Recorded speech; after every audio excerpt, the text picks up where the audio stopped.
Все сбылось. Предупреждение МЧС и синоптиков о сильном до 20 метров в секунду ветре было не напрасным. Вечером в четверг стихия накрыла Саранские окрестности. Серьезных разрушений она не принесла, но неприятностей доставила немало. Павел Степаненко узнал о всех.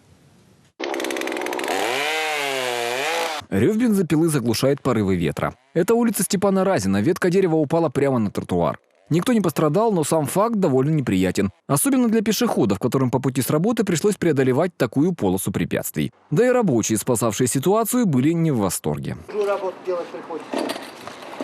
Вместо благоустройства. Премию дадут. Ага. Кое-что.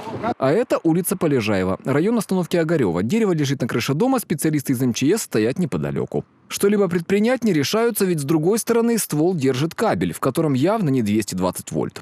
Все ждут специалистов из электросетей. И судя по тому, что утром картина существенно не изменилась, они тоже решение проблемы нашли не сразу. Зато социальные сети на погодный катаклизм среагировали мгновенно. Посмотрев это видео, становится понятно, почему Химашевский мост несколько часов был закрыт. От ветра накренилась одна из опор, пострадавших нет ни среди людей, ни среди машин. А вот здесь все иначе. Остановочный павильон не выдержал напора ветра и отправился искать приключения. Нашел в виде ВАЗовской девятки. Ее владелец спускать происшествие на тормозах не намерен. Обратился в ГАИ. С ГАИ меня попросили позвонить участковому.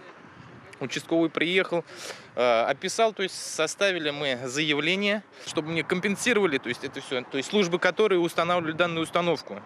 Как вы видите, соседняя остановка стоит, и ничего. Значит, здесь что-то было неправильно сделано. Павел Степаненко, Александр Аносов, Валерий Балаев. Наши новости.